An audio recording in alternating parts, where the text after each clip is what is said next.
and we may go for a tutorial on 23rd or 24th.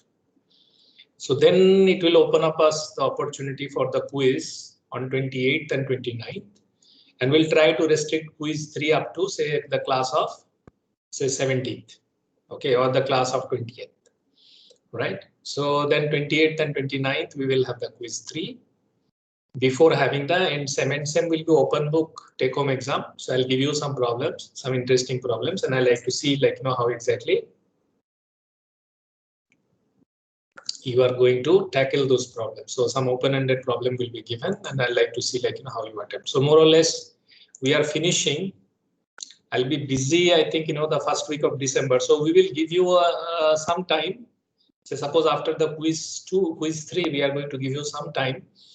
I mean, with the open notes, say suppose 29th morning, or say suppose maybe on 5th morning, I'm going to give you all the questions. So let us freeze it. So 5th and 6th may be the dates for the Saturday and Sunday. This will be the date. So 5th morning, you will be receiving a question paper, and by 6th evening, you have to submit those. Okay, so Arshdeep and Vinod, let us fix that. Anybody has problem on 5th and 6th? Because I believe there'll be a lot of exams happening then, and people may say that there are issues. So it will be a open book, open note exam. I will be giving some questions. Maybe 76 students means I'll make about how many? So 70 means 10, 12 sets means each doing 6. So we'll make about 12 sets, and then we'll circulate to all of you randomly. 6 of you, 6 to 7 of you are receiving the same question paper, and then you have to come up with the answer from there, right? And you have 1.5 days of time. And the trick will be that in whatever seven I am receiving, there'll be a competition between them. The best one will receive the highest mark, and then based on that, the other copies will be checked. So suppose you have 4 questions in set 1, and set 1 is received by 7 students or 6 students. So the best answer script will receive the highest mark, and all the other answer scripts are to be compared with that one, right? Now, the point is that, say, suppose if I see that two answer books are same, that means they are going to lose out, the entire credit because of that. So I will not allow that. That generally I put 0, but sometimes it's not sure that who is copied from where. So automatically, if 2 answer books are very similar, then what we will do, we are going to abbreviate the marks. Say suppose if I'm evaluating out of 20. So the marking will start from 10, or marking will start from 8. The maximum mark that will be possible will be 10. That is half of the maximum mark, right? So in that process, we can avoid if somebody is copying somebody else's answer book. Okay. So the competition will be between those 6 answer scripts that are there in the answer. You have any question? And let us freeze that 5th morning you are going to receive the question paper, and 6th you are going to submit the question paper, so that we evaluate next week, and then we finish the grading. Any question you have?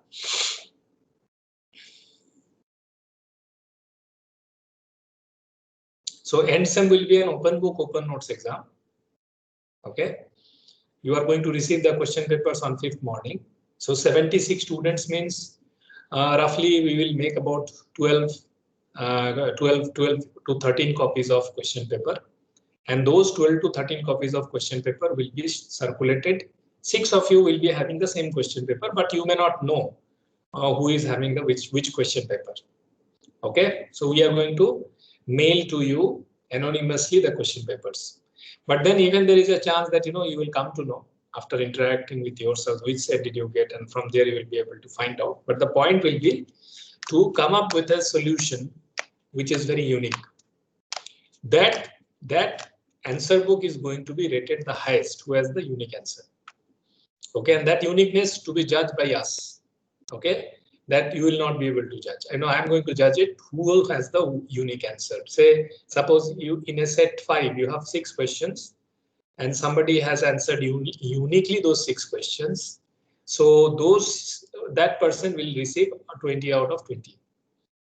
Whereas if I see there are common, like, if 3 copies are common, then it will be 1/3. If 4 copies are common, that will be 1/4.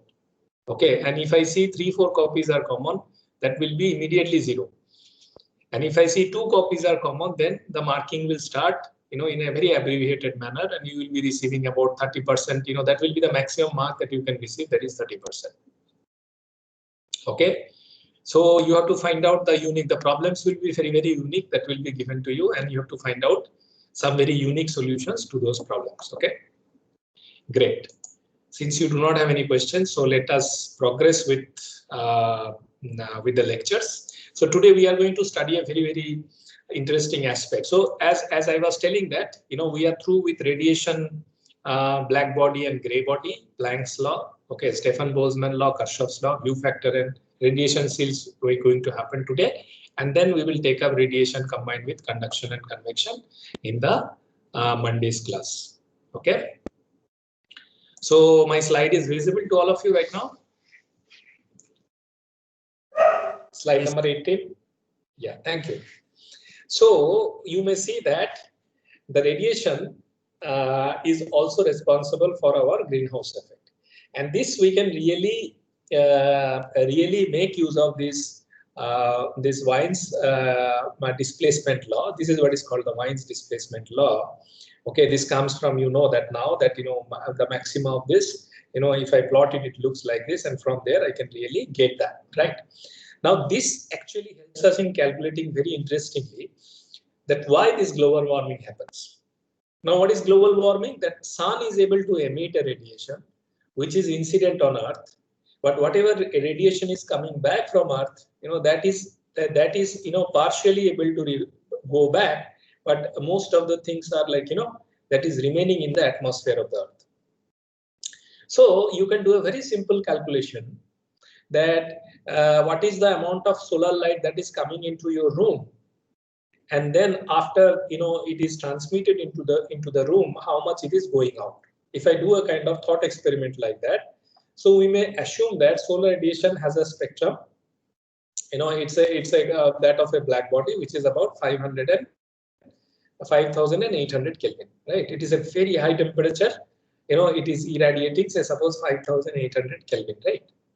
Now, ordinary window glass transmits radiation up to about 2.5 micron.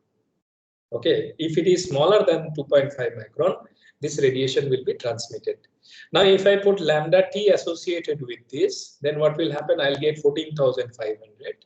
And if I really look at 14,500 in the table that we were discussing yesterday, we find the fraction of the solar spectrum below about 2.5 will be about 0.97. So you may see that whatever wavelength. So if you look at lambda T in this particular table, okay, and then the wavelengths which are less than 2.5, and you will find they consist of 97% of the total irradiation. Thus, it suggests that most of the solar radiation that is coming from outside, that will come inside the room. But room has a radiation temperature of 300 Kelvin, right? Now, if you multiply with that, you will get lambda T to be 700 micrometer Kelvin. Now, you may find that only a minute fraction, less than 0.00% of this radiation will be transmitted. This has a very less transmittivity to glass. Since the wavelength has become bigger, it will not. Say, suppose if you take your hand and if you try to punch a hole on the glass, what will happen? You will reflect back like this. You will not be able to pass through your hand like this. Why? Because this is larger than 750 micron, right? 750 micron means almost like a few millimeter, right? 100,000 micron means it's about 10 to the power 3 micron means 10 to the power 3 means it's millimeter. 10 to the power 3 micrometer means it's millimeter, right? 10 to the power 6 micrometer means it's a meter. So those type of waves will not be able to pass through the glass, and that is the reason why you may see that solar radiations are coming, But then because of the Earth atmosphere, which is very similar to glass, okay, what it is doing, it is while it is going back, it is not transmitted through, the surface, and that is that particular effect is called the greenhouse effect, okay, or this particular concept is called global warming. Greenhouse effect is an advantage. Why? Because we make use of these, solar, we can confine the solar irradiation for the growth of the plants. Say if you have seeded somewhere, now if you create a greenhouse effect, what will happen? It will keep the solar energy inside, and that will help the trees grow faster. So greenhouse effect is acting as an advantage to you.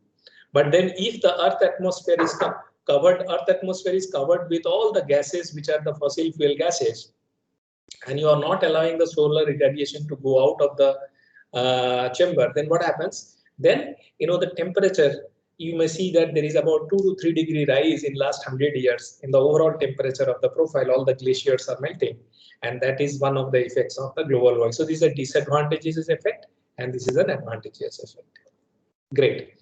Now, once we really understand that there is a heat transfer process, there is a heat transfer phenomena, we have to dig a little deeper now in order to understand the materials and the way it works. And that's where the engineering calculations become very, very important. So right now, from whatever we are going to discuss this part, and next lecture will be more towards how exactly we are going to approach practical problems. And then, what is the modern concept of doing such things. So then that gives you the idea that how exactly you are going to bring all the radiational aspects, all the fundamental aspects related to the radiation into practice. Correct? Now, what is a black body? Up to this point, we were thinking that, okay, if I heat something to a very high temperature, it is going to radiate, right? And we were able to really find some law. We understood what is absorptivity. We understood what is emissivity. We understood what is reflection. We understood what is transmission.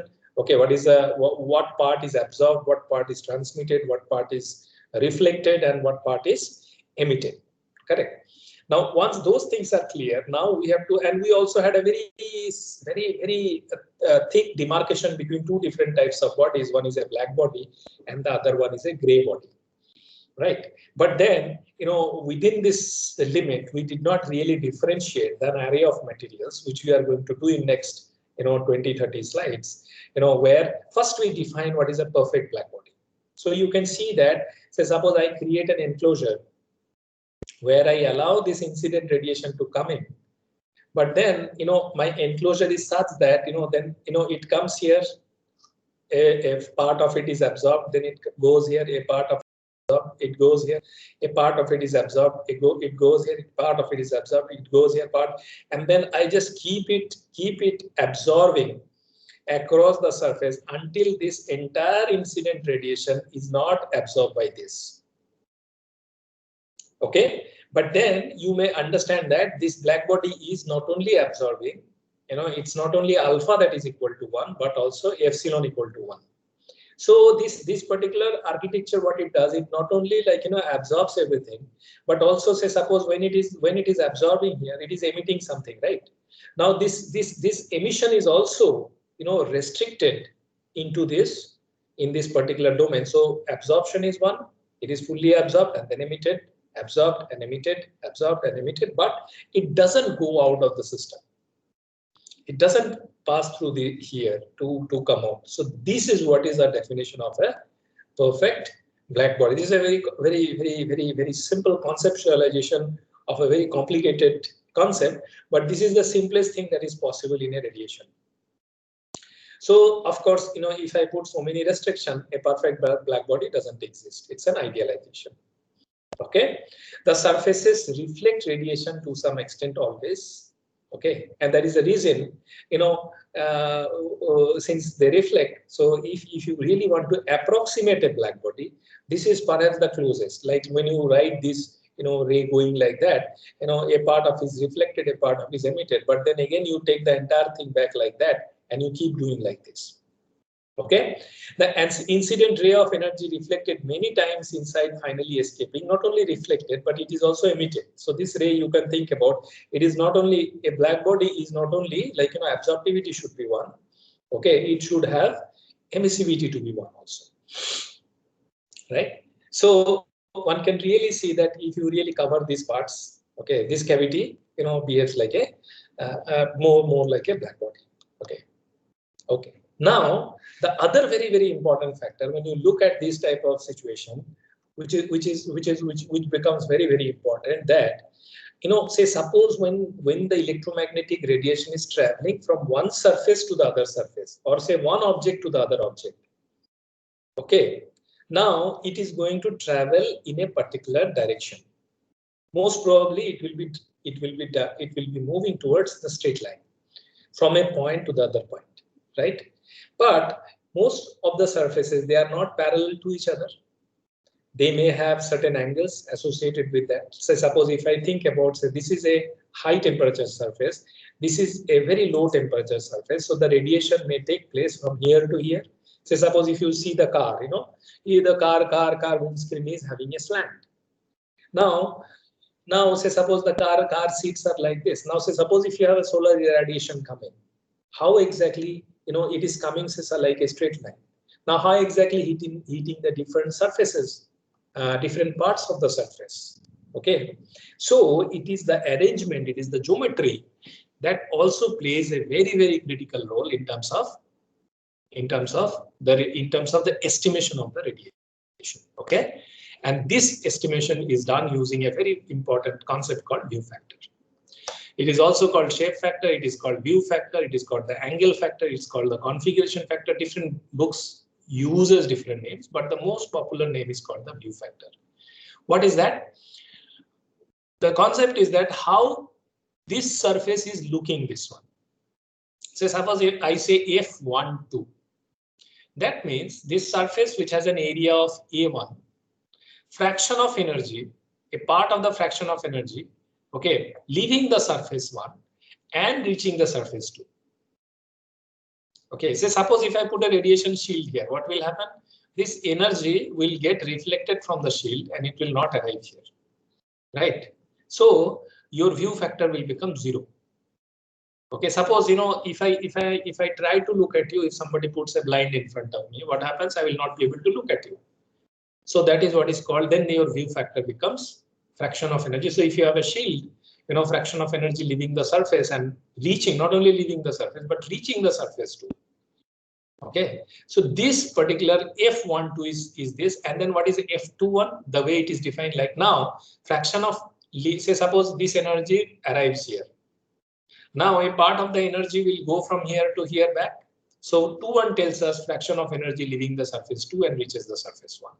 So generic mode we define F of ij is fraction of energy leaving surface I and reaching surface j, and you understand that this is a very simplified situation where it is going like this. Moment it goes to there, it will again come back, it will again go back, it will again come back, it will again go back, and it will remain as a iterative process.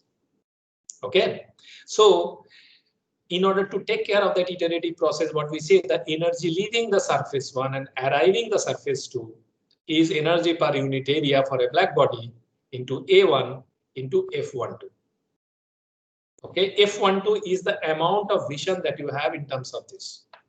Whereas energy leaving the surface 2 and arriving surface 1, leaving the surface 2 and arriving surface 1 is, this is the energy per unit area multiplied with the area, and then if you multiply with the view factor that it has, total view factor that it has, that is the total amount of energy coming in. This is the total energy of coming out of A2, and this is the total amount of energy that is coming out of A1. Now what will be the net? Net will be the heat transfer. You are calculating, suppose one will be at a higher temperature, one will be at lower temperature. So your heat transfer, you have to calculate the net, right? Now what is the net? Net is, say suppose A1 is at higher temperature and 2 is at lower temperature. So you take the difference and from there you obtain the net. Now we go to an asymptotic limit and say that, say suppose the temperature is equal. So then there is no Q12. So T1 equal to T2 means there is no Q12 is 0, and when T1 equal to T2, EB1 equal to EB2. The energy that is coming out from here, energy that is coming out, that should be equal. Now if I put these two constraints, okay, into this equation, I get a very simplified equation like A1 F12 equal to A2 F21, which is an identity, which becomes an identity for me that, you know, this A2 F21 equal to A1 F12. That means the view factor area into view factor of this is equivalent to area. These are all geometric, you know, factors. So these two are equal. Now, if I replace back in this equation, then what I get Q12 equal to A1 F12 EB1 minus EB2 equal to A2 F21 EB1 minus EB2, and then I get a very common identity that AI Fij equal to AJ Fji. But this is not the end of the story. This is the most simplified situation here.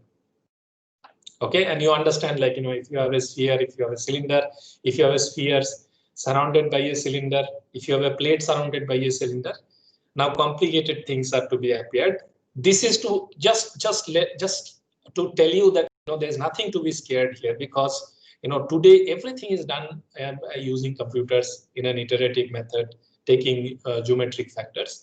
These slides are shown to you. These problems are, you know, you are doing whatever tutorials you'll be doing around this, just to understand what is the concept and how exactly view factors are conceptualized, and then how exactly it is to be used. And then ultimately, when you do the calculation, you have to go to the level of programming. We'll attempt some analytical things here just to show you how is it done. And then, you know, moment you go to the geometries, you have to do it numerically and iteratively to get the real number, right?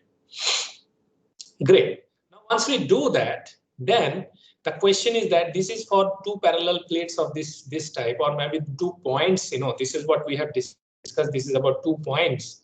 Now, can we have a kind of an effective, a generic framework for a kind of surface which is surrounded by another surface? Okay, and then can we have a rate of heat transfer? I mean, change of heat. I mean, net heat, like what we said here is the net energy exchange. Can we have a generic correlation for net energy exchange? And then, like, you know, we can integrate over different types of geometry. So this is the expression, and we are attempting a derivation here. So what we attempt that if these are the areas, like this is the A1 and this is A2. So what I say that, say suppose this is the A1 area, and in A I choose a differential area element that is dA. Okay, and this dA has a normal. This is the normal.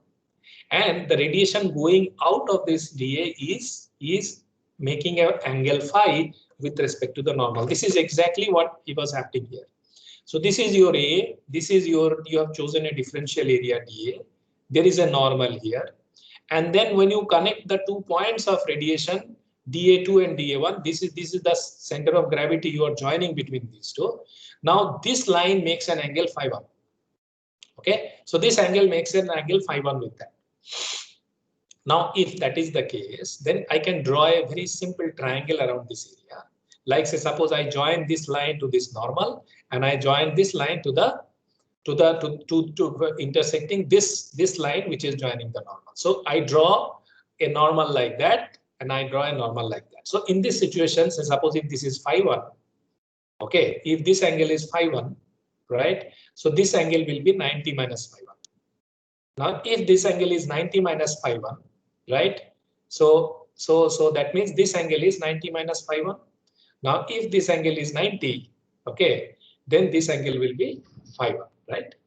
Now, so you can see that, so dA is this particular aspects through which this radiation is going will be dA. So since this is phi 1, so this will be dA cos phi 1. Okay, so the radiation that is happening to the perpendicular. So this is the basis of dA cos phi 1, right? Now what I do, I say that IB is the black body intensity. Say the radiation that is going from here, you know, that has an intensity, arbitrary intensity of IB. So, you know, if the area is dA1 into cos phi 1, so so the total energy leaving through dA is IB into dA1 cos phi. Okay, now the radiation arriving in another element, suppose here it is dA2, the radiation arriving in another element, radiation arriving to some area element dAn at a distance r. So this distance is r. So this radius vector is r, Now, if I join these two, this radius vector is r as it is given. So at a distance r from A1 would be, say this is the one, and then you have to multiply dAn by r square. How do I arrive dAn by r square? So suppose this is my x, y, z axis. This is x, y, this is z. And then I consider a kind of an enclosure, which is a spherical enclosure. And in that a point P, which is suppose r a distance. Okay. And then I make a slight shift so that there is a dr shift, there is a d phi shift, and there is a d theta shift to create a differential volume element like this. Okay. Now in this geometrically, if you calculate ds theta, which is the surface area in the theta direction, ds phi, which is the surface area in the phi direction, and dsr, these are the three different points. So dsr comes out to be r square sine theta d theta d phi. This is just by simple geometrical argument. Now, we have done this for so many times, right? Incidentally, we do for this dsr only. Now, what is that? There is a point, and then there is a shift, and there is a differential volume. Essentially, what we will try to integrate this over r theta and phi in order to get the total volume, right? So then you may see that. So what is that? dsr equal to r square sine theta d phi d theta. So dan is equal to r square sine phi d psi d phi. Because here I am looking at psi and phi, r sine phi. Here r theta phi, right? So theta is replaced by psi. So you can see that in a spherical coordinate system, this particular aspect, dan, which is the r directional area, is defined as dan is equal to r square sine phi d phi d phi. And from there I can evaluate dan by r square, which comes out to be sine phi cos phi d phi. So essentially, here I am replacing what? Sine phi cos phi 1 already there, d phi. So sine phi cos phi d phi 0 to pi by 2, 0 to 2 pi. If I integrate, I get EB dA1 is equal to pi into IB into dA1. Okay. Now, if I simplify it, I get EB equal to pi into IB. Right. Now, if we really go back to DAN, what is DAN? What is my DAN here? Like, say, suppose I have said dA1 equal to cos phi 1. So DAN is my cos phi 2 dA2. Okay. So what is DQ12? DQ12 is EB1. Okay. EB1 cos phi 1 cos phi 2 dA1 dA2 divided. Now dA2 is what? DAN is DAN by r square. So dA2 by r square is coming.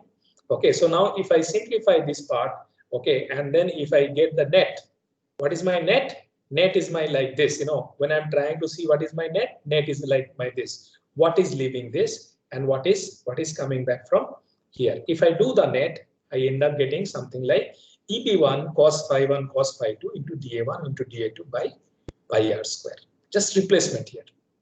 Okay, and then if I integrate over the area A1 and A2, okay, because I have taken differential volume element, that gives me Q net is EB1 minus EB2 integral area integral 1 area integral 2 of cos phi 1 cos phi 2 dA1 d2 pi r square. So it's a very simple geometrical argument that we are able to really obtain this. Now, after doing all these things, the most important thing is what? This is Q12, this is Q21. You take a difference between these two to get the Q net.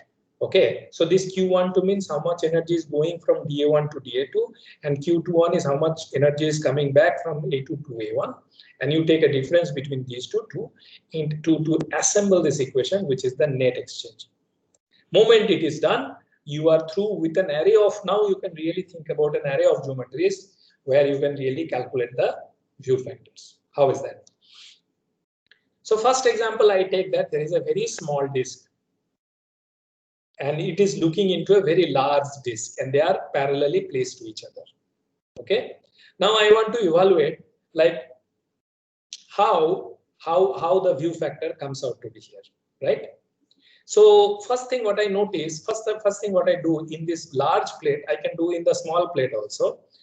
Right now I am doing in the large plate. What I do, like, I choose that this is to be diameter is to be d, and then there is a distance x. Okay, and this in this distance x, I have a differential element dx. Okay, and the center point of the dx is making an, I joined with the center point of this particular plate, okay, which is making an angle phi1 with respect to the normal, and this normal which is coming from this area, this is making an angle phi2, and I know that phi1 equal to phi2. Okay, this is by geometry, by theorem, geometrical theorem, I know that this angle will be equal to this angle. So if phi1 is equal to phi2, then I can write cos square phi1. Now you know the area of this is 2 pi x dx, okay, divided by pi r square into dA1, and this is integral of A2. This is the amount of area into, this is dA1, and if dA1, this is dA1, so dA1 to dA2 is what? dA1 into f dA1 into this is the way it is written. So suppose it is going from 1 to, it is written f of 1 to 2. So what is f of dA1 to dA2? F of dA1 to A2 is, it is multiplied with dA1, and dA1 comes out at the front, and then I'm just using this equation. I'm just making use of this equation. That what is I'm just making use of this equation, right? So what is my dA1 into f dA1 minus 1? It is f is what? F is defined as what? F is defined as something like this. Now, say suppose if I look at cos phi1 comes out to be, if I do a small identity, so r by r square plus x square to the power half. This is what is cos phi1. Okay, what is r? R is this distance. Okay, so this will be small r, which is equal to root over r square plus x square. Right now, if I evaluate cos phi1 from here, it will come out to be something like this. Now what I do, I replace it back here, right? And then if I simplify, over 0 to d by 2, 0 to d by 2, 0 to d by 2, right? If I integrate over 0 to d by 2, I get what? dA1 f dA1 A2 is to be about dA1 into d square by 4r square d square. Right, so that this is what I get from the view factor that comes out to be the view factor part, that is comes out to be for this particular geometry is f dA1 A2 is d square by. So you can see that for two discs of different size, if you make use of this equation of view factor, what is how you define view factor? You define view factor as define view factor as what? Q12 divided by, say if f12 is equal to f21, so you can take common, and then if Q12 divide by these two, that is going to give you the view factor. So in the similar manner, what we are able to really evaluate, what is a view factor here? View factor dA1 into f of this. Now this f, what we do, we replace by the view factor component that is there. The view factor component, that is, so this is the energy component and this is the view factor component. Okay, that view factor component we integrate here. Okay, in order to get that for two disks, it is going to look like that. Now, what is the situation here? Say suppose if I am plotting f of 1, 2. Say suppose this is 1, this is 2. Now this is for dA1. I have to integrate over the entire A1. Okay, the totally like this differential, but we have to integrate over the totally, right? Now, if I do that way, then what happens? You can see that, say when ratio, what is ratio of d by x? Ratio of d by x is what? X is this one, and d is what? D is the diameter, right?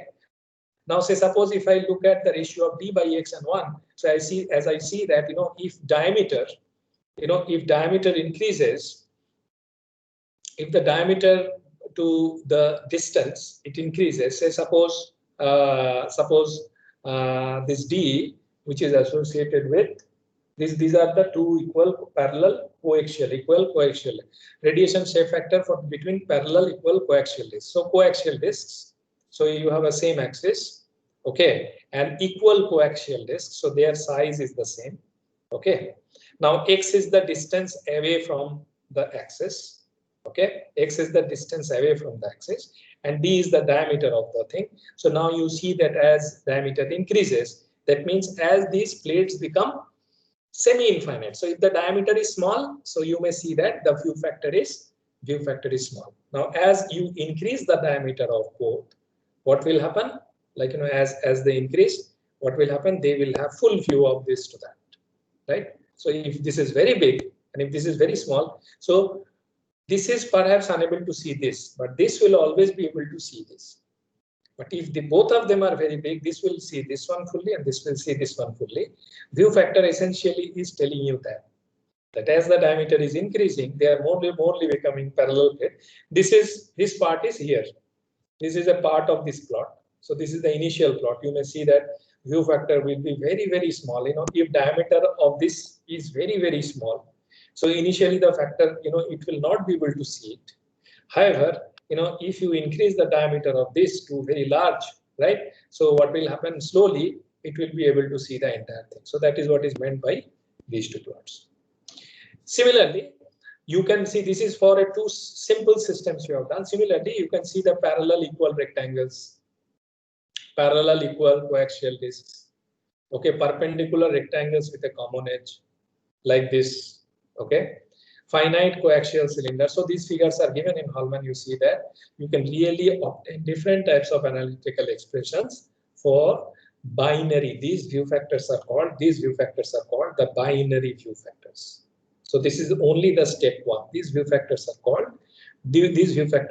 binary view factors. I'm just considering 1 and 2, okay, and then 2 and 1. So these binary view factors, you can have a lot of correlations drawn. Right now they are done using computer simulations. So this is an example for a parallel plate. So how do you define for a parallel plate? The width, the length and the width and the distance between them. And based on that, one is you plot x by d, f by d, f1 and 2, and y by d. And you see that slowly as the ratio x by d, x is very large, y is very large. That means it's a semi-infinite parallel plate, and then you may see that it gradually reaches 1. And then moment one of them becomes smaller than the other, then what happens? Then you may see that the view factor reduces. These are all calculated from the formula here and then plotted for different, and these plots are used when we do the problems. You will see that we are going to use these plots to obtain the numerical values. So this is for, this is what I have enlisted here, parallel equal rectangles. This is perpendicular rectangle with a common edge. This is the equation, okay, and it is plotted here like that. So it is z by x and y by x. Okay, this is the way, for different y by x, z by x, and f12 will be equal to f21. Okay. Now this is again for perpendicular to that. This is the same plot, I think, and then this is the f22. Now see, there is another aspect that may appear, that it's not only observing this to this, but it may observe this one. So suppose if it is like a curved surface. So suppose you have a cylinder. So in cylinder, the possibility will arise that it may see itself once again. So this f11, f22, f33, this type of things also may. So this is the situation where you may see that. So if they are curved surfaces, suppose this one is able to see this one. This one is able to see this one. So those are defined in the form of L by R2. So what is this? Is R1 is the inner radius, R2 is the outer radius, A2 is the outer, and L is the length. And for different L by R1 and R1 by R2, you have F21, F12, and F22. For this type of situation, you have to calculate all three. Like say, suppose F21 will be equal to F12, and then for different L by R2, you will have F22, right? So one can see this is again for coaxial system, coaxial system. So you may see that L by R1, F by 2. So this is the plot, I think, for the derivation that we did here. Okay. Yeah, just go through them. So now what happens? So if the view factor is such that, if view factor decides what is the fraction of emission that is going to arrive here. So this is another parameter that is appearing. So apart from the absorptivity, apart from the emissivity, okay, of course, reflection and transmittance are two other aspects which is initially taken care of. Now, whatever radiation is coming out, okay, or whatever reflection has happened, whatever transmittance has happened. Now, another factor that appears, that how does that happen with the view factor? Okay, how does that happen with the view factor? So typical directional behavior of emissivity for conductors and non-conductors, Okay, E phi is the emissivity measured at angle phi from normal to the surface, and conductor is like, you know, ABCD. So you can see that these are the different conductors and these are the different non-conductors, and these angles are given at different directions. If you have an ice cube, if you have an ice ball, okay, and different direction, how the emissivity changes. So you make a correction to your emissivity plot, okay, where you also include the effect of the view factor. I says one plot that is used very frequently. This is for the conductor, and this is for the non-conductor. Like say suppose this A, B, C, D, F, G, H are those I's and all. So you may see that there is a similitude, there is a pattern associated with how the emissivity changes. There is a similitude, there is a pattern. So the magnitudes are a little bit different, but then there is a pattern that is followed in different directions in terms of how the view factor is changing, how exactly it is going in different direction, right? It is not a kind of, now it is not a very symmetric situation. It is going to happen different in different direction. Just to tell you how is it done using the plot. Say suppose you have two parallel black plates, 0.5 by 1 meter black plates, 0.5 by 1 meter. This is the area they have given, are spaced 0.5 meter apart. Okay, so you have two parallel black plates like this, and then they are 0.5 by 1 meter. Their area is 0.5 by 1. Okay, so that means y is 0.5, and the distance is also 0.5. So x is y is 0.5, x is 1, and d is 0.5. So y is 0.5, x is 1, and d is 0.5, right? Now, one plate is maintained at 1000 degrees and another is 500 degrees. So what is the net radiant heat exchange between the two plates? So this will become, say, although the conceptually it is a bit difficult, now it will become as simplified as this, that first I calculate y by d, which is equal to 1. Then I calculate x by d, which is equal to 2. Right? Now, if I go back to this plot, what I say, if x by d is equal to 1 and y by d is equal to 2. So I arrive somewhere here. What is the line for 1? This is the line for 1, and then I go to y by d is equal to 2. So I arrive somewhere here, and you may see that this point is somewhat to be about 0.285. It is near 3, 0.285. The moment I get f1 to 0.2, what is q? Q is equal to a1 minus a2 eb1 minus eb2. eb1, you know that sigma t to the power 4. Now, if you replace the value, you straight away calculate what is the heat transfer between these two. Okay, so it's very simple. I mean, it's not that complicated once you understand the fundamentals. Now, if you have complex surfaces, then the view factor doesn't remain binary. So how do you calculate? So say suppose you have A1 and A2, and then there is an A3. Okay, now say suppose, and these are all arbitrary direction, right? And then say suppose A1 is perpendicular to A2 and A3. So these are all different situations that may arise as you progress, right? So how exactly you do that?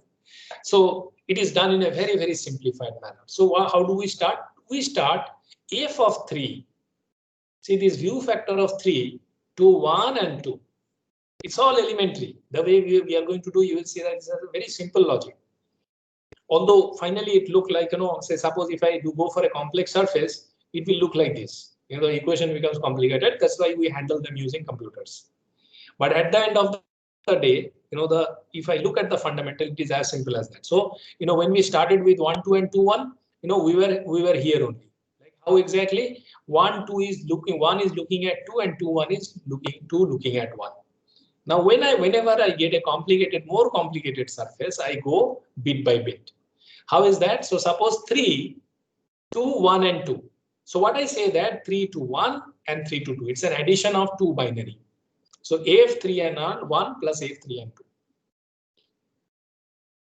Okay. So now the total shape factor is A3 into F of 3 of 1 and 2 is A3 into F31, A3 to F31, and A3 to F32. Okay, so A3 is giving this part of the radiation is coming, one part is coming here, one part is coming here based on the fraction, and that is determined by this. Okay. Now, what are the other things that we do? We say that making use of the reciprocity relations. What is that? Say suppose A3. See here, it's very interesting. You will see that A3, f of 3, 1, 2. Okay, that is what, A3, which is giving back this, that is A12. That means the total area of these 3. So f of 1, 2 to 3, this f of 1, f of 2 to 3, f of 1 to, say suppose if I combine the entire thing, right? So this will be A12. Now then, what is that? Then the total A1 and A2, what it sees to this 3, that comes out to be f of 1, 2, 3. Now, if I look at only A3 F31, so A3 will be looking at A1. So A3 F31 will be equal to A1 F13, and A3 F32 will be equal to A3 F32 will be equal to A2 F23, because this is looking at this. If I just consider this two, if I just consider this two, so how am I doing? First, I am going for how A3 is looking at this. Then what I am going for it, then how both are looking at it and how individually they are looking at it. These are the 4 equations written here. Okay. Now, if I rewrite the expression with the help of these 3, if I rewrite this expression, it comes out to be like this. And then if I simplify this matter, since the areas are there, so if I make use of this equation, if I make use of the previous equation, okay, which is 8.25. 8.25 is what? The equations for 1, 2, and 2, 3. I get a very simple f of 1 to 2 and 3. F of 1 to 2 and 3 becomes what? F of 1 to sorry. This becomes the expression for these two, right? This situation. This is the final expression for this situation. So you have different types of view factors coming in. Here, view factor of 3 with respect to 1 and 2 is 3, 1, 3, 2. Okay, here 3, how 3 is looking at 1 and 2. Okay, that is what 3 is looking at 1 plus 3 is looking at 2. Okay, now what is equal? Say 3 is looking at both 1 and 2 is the area of 1 and 2, and 1 and 2 looking at 3. Okay, 3 looking at 1 looking at 3, and 3 looking at 2 looking at 3. Correct? Now, if I combine, I get something like this. Great. Now, say suppose if I take another case where this is perpendicular, this is A1, then there is a flat that is A2, and there is flat that is A3. So these surfaces are perpendicular to each other. So how 1 looks at 2 and 3? How will it happen? So 1 looks at 2 and 3 is 1 looks at 2, and then 1 looks at 3. Simple. Okay. Now, say suppose if I want 2 and 3, 4. Right? Now you see that view factor is getting, here it is a binary view factor, but here it is not a binary. It's a binary view factor, but it is composed of the information from the 3 surfaces. Okay, it is not a binary view factor, but it is coming from the information is coming from the 3 surfaces. So you can see that using these binary rules, we are complicating the calculations of the view factor in order to get the information about the more complex surfaces. So here, what am I doing? Say suppose here I want to see A of 1, 2. This is together this entire area. Okay, and how do they look at these 3 and 4? That is f of 1, 2. Together these two are looking at these two. So f of 1, 2 is looking at 3 and 4, right? So what will be the situation now? A1, this 1 is looking at 3 and 4, and 2 is looking at 3 and 4, and that is what is written here as an equation here. Okay. Now, from the previous case, we can write that how 3 was looking at, say suppose how 3 was looking at 1 and 2. We had this 3 was looking at 1 and 2. We had this simplified correlation. Now that you can make use of here. Okay, in order to replace whatever 3 of 1 and 2 2 is F31 minus plus F32. This is the view factor expression that you are bringing in from the from previously. Now, how they are helping us in simplifying the situation? Say suppose A1. Now, how am I looking at 2, 3, and 4? So A1 looking at 3 and 4 is what? A1 is looking at 3 and A1 is looking at 4. A1 is looking at 3, A1 is looking at 4. And also 1 and 2 looking at 3. That means, 1 is looking at 3 and 2 is looking at 3.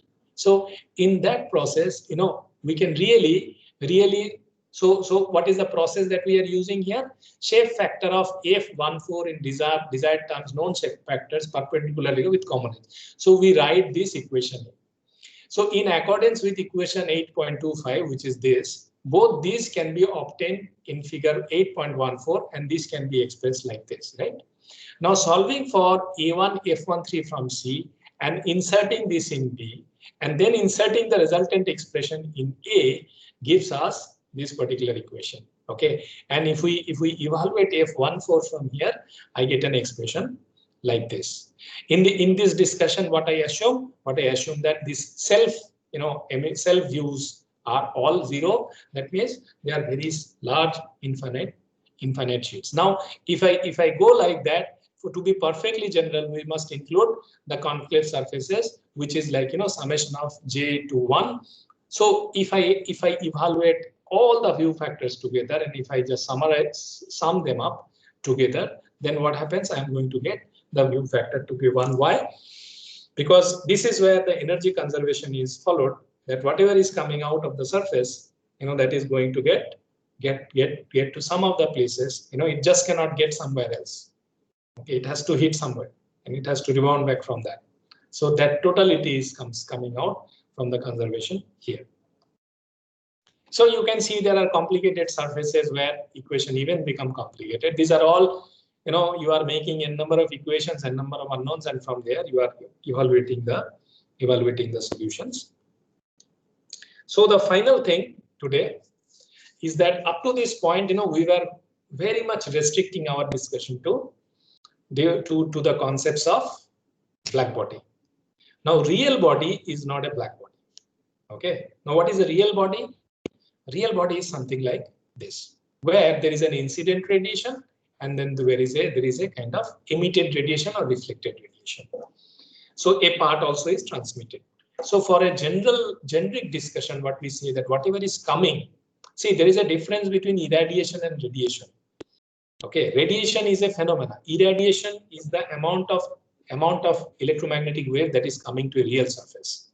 Okay, and what is radiosity? Radiosity is what? It is going out from the surface, right? Now, how do we define that? We define the radiosity, which is going out, is nothing but, say, suppose if it was a black body, and if it has a emissivity of epsilon, so this is the amount that is absorbed by this particular surface. So epsilon EB is the amount that is absorbed by the surface and also emitted by the surface. And then rho G, what is rho? What is rho? Rho is here. Rho you define as 1 minus alpha. That means rho is the either here, if we assume the transmittivity to be 0, rho is the reflectivity, which is defined as 1 minus alpha or 1 minus epsilon. So what I say that, this part is reflected and this part is emitted. And the total emitted and reflected part is defined as the radiosity of a material, whereas whatever is coming in, you are coming in, the amount that is coming into the system is the irradiation. And what is the heat flux? Now you see we are coming to heat transfer. Heat flux is J minus G. That means whatever is lost, whatever is come in, whatever has come in, the difference between these two is the heat transfer. This is where the real systems are coming in. Once you are done with the fundamentals, okay. So what is Q by A? J minus G. How do you define J? Epsilon B. And then rho G. Rho is how much? For a zero transmitting system, it is 1 minus epsilon into G. Now, if I reassemble this or rearrange this equation, I get a very simplified equation like epsilon A by 1 minus epsilon EB minus J. right? Now you see again we are back with the same framework of EB is the total amount of energy that is coming in, and then there is a resistance. Resistance is associated with what? Say suppose if epsilon is 1, okay, so emissivity is 1, means this resistance will become, there is no resistance here, right? It will be infinitely like percolating. So it's a black body situation. It's a singular situation. Resistance is 0 if epsilon is 1, right? Now say suppose, but then we always have some finite emissivity, okay? So epsilon is always less than 1. So this will be a finite value. So epsilon 1 minus epsilon by epsilon A essentially is the radiational resistance that you generally encounter, so that you finally end up issuing out a current, issuing out a kind of thermal radiation or thermal radiosity, which is J. So EB is the total potential that you have, Q is the heat supply, and J is what is manifesting because there is a resistance associated with this. Okay, now say suppose if you have one surface which is A1 at high temperature, one surface which is at low temperature A2. So what is Q12? So Q12 you can very easily say that. Now with A1 F12, what you do? This is the radiosity. A is radiating something which is J1 A1 F12. 2 is radiating something J2. So J1 is coming in and 1 is going back. So I take a difference between these two and I know that A1 F12 is A2 F21. If I do Q12 net, then what I get? Q12 is equal to J1 minus J2 by 1 by A1 F12. Okay, and then similarly, if I can calculate Q12 and Q2, and from there if I evaluate net, I get an expression like this, which is EB1 minus EB2 divided by this. So this is the total resistance. EB1 minus EB2 can be replaced with what? The Stefan-Boltzmann law. And this is why equation becomes heat transfer. Now you can see this also can be made like a circuit diagram, that EB1 to J1, J1 to J2, J2 to EB2, and then whatever in the denominator is coming as a resistance, and then this can be a circuit diagram. So you can see different types of circuit diagrams. So for this is the circuit diagram. For this is the circuit diagram. So one can really construct the schemes and the corresponding networks. So these are different circuit diagrams that are given, and this becomes the generic law of these different types of circuit diagrams, like how do you put in parallel, series, very similar to the electrical circuits where the electron flows. And if I just asymptotically put it to the very long and infinite surfaces, I end up these equations for the heat transfer. So now you can see that slowly we are using like same. So suppose you have a heat exchanger, okay, suppose you have a lump system, suppose you have a radiation shield, right? So now you can see that different types of heat flux equations you can really assemble with the concepts of Q factor and with the concepts of irradiation, irradiation and radiosity, right?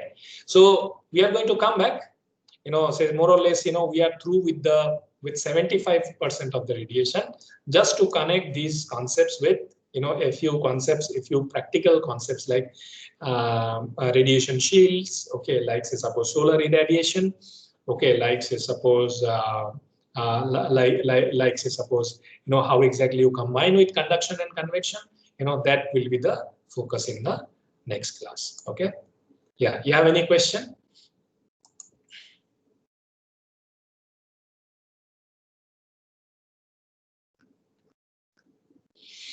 You have any question here?